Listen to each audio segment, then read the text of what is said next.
5 minutes avec Dieu et sa parole. Le Père nous donne Jésus, le vrai pain.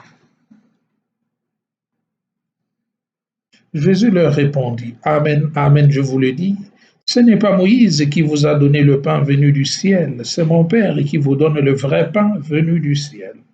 Car le pain de Dieu, c'est celui qui descend du ciel et qui donne la vie au monde. Ils lui dirent alors, Seigneur, donne-nous toujours de ce pain-là. Jésus leur répondit, Moi je suis le pain de la vie. Celui qui vient à moi n'aura jamais faim, celui qui croit à moi n'aura jamais soif. Bien-aimés dans le Seigneur, Shalom. Le Père nous donne Jésus, le vrai pain. Bien-aimés dans le Seigneur, rendons gloire à Dieu notre Père.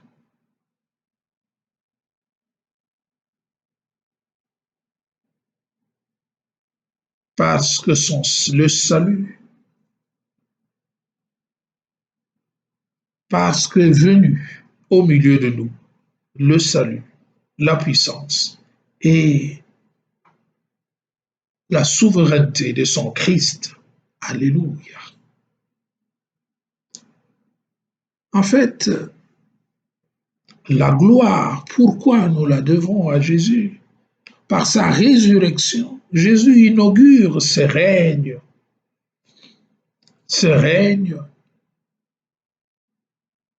qui est un règne de justice, de paix et d'amour.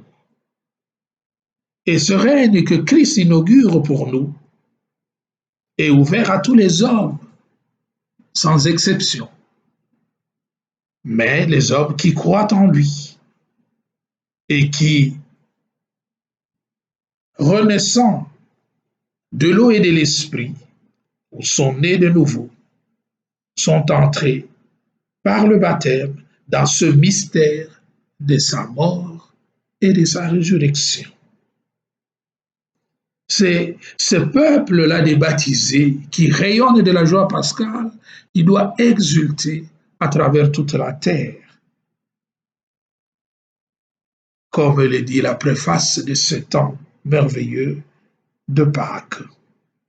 Jésus est donc le pain descendu du ciel. Il se donne tout entier en nourriture.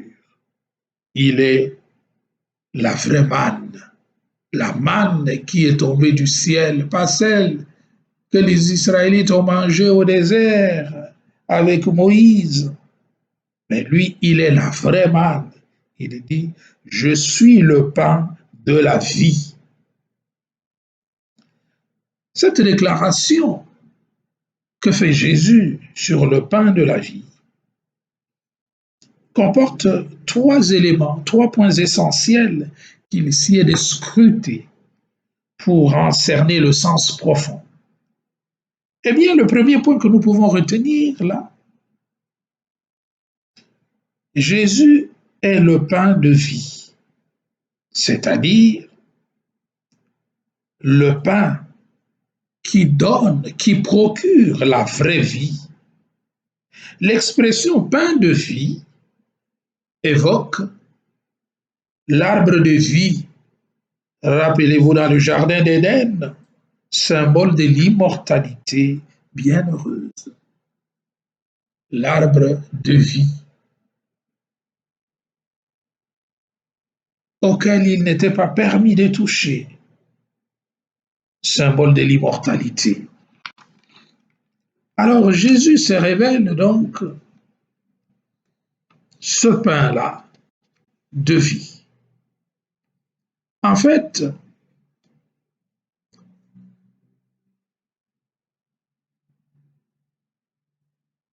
après que la mort ait porté et mené tous les êtres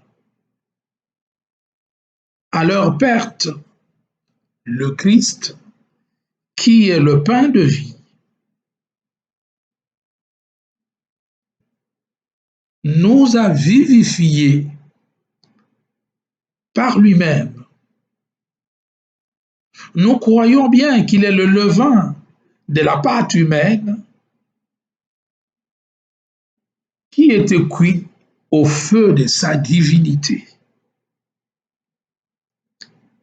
Il est le pain, non de cette vie ordinaire, non de cette vie simple, mais le pain de la vie transformée à laquelle la mort n'a plus aucun pouvoir et que la mort ne peut pas mettre un terme.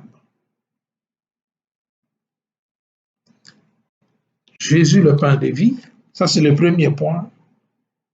Il est le pain qui donne la vie réellement. Le deuxième point que nous pouvons retenir est que ce pain de vie qui est Jésus est une nourriture qui comble et assouvit tout besoin spirituel. Ce pain de vie est source de vie éternelle. Ce pain de vie réalise les prophètes, les prophéties, les promesses prophétiques du banquet eschatologique, c'est-à-dire du banquet nuptial, du banquet de la fin des temps, auquel le Christ nous convie. Nous pouvons trouver cela dans Isaïe 55, les versets 1 à 3. Ce pain de vie, n'est pas seulement ne réalise pas seulement les promesses prophétiques du banquet de la fin des temps, mais aussi du banquet de la sagesse que nous pouvons trouver dans les livres du Siracide au chapitre 24, les versets 18 à 20. Mais ce pain de vie évoque aussi un troisième élément qui dit que pour recevoir ce pain de vie, c'est important d'aller à Jésus, c'est-à-dire de croire en lui. Donc, entre la manne que le peuple d'Israël a mangé au désert et le pain du ciel, il y a une différence essentielle.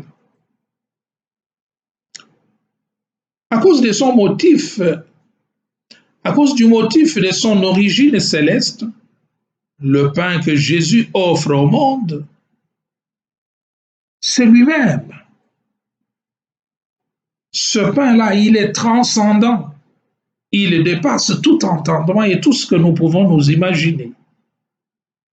Et Jésus nous dit, qui en mange ou qui en mangera ne mourra jamais, mais il vivra éternellement. Voilà la différence. Les pères au désert ont mangé la manne du ciel, une nourriture normale, physique, et ils sont morts. Mais qui s'approche de Jésus, qui communie à Jésus, qui est intimement lié à Jésus, a la vie qui ne se flétrit pas, la vie qui ne peut pas mourir. Voilà la différence fondamentale. Voilà pourquoi nous devons nous agripper à Jésus et être transformés par lui pour devenir ce pain vivant. Le non-chrétien s'étonne qu'un chrétien catholique puisse croire que dans un petit morceau de pain et dans le calice où il y a le vin, puisse s'y loger la présence réelle d'un Dieu transcendant, d'un Dieu invisible. Cela étonne plus d'un. Mais ce n'est pas un problème de pouvoir prouver cela, mais c'est le fait d'une expérience Qu'est-ce que toi tu penses de cela? Jésus est-il réellement présent dans ce pain eucharistié, dans ce vin que le prêtre consacre à l'autel pour devenir son sang? Eh bien, l'expérience de toute l'Église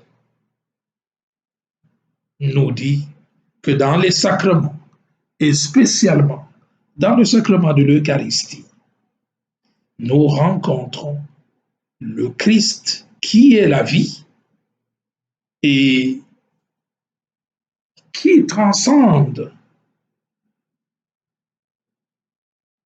toute notre fragilité et nous rend vainqueurs de la mort. Donc, au travers des sacrements, c'est Jésus qui se donne à nous comme le pain vivant, comme vie et comme nourriture pour la vie éternelle.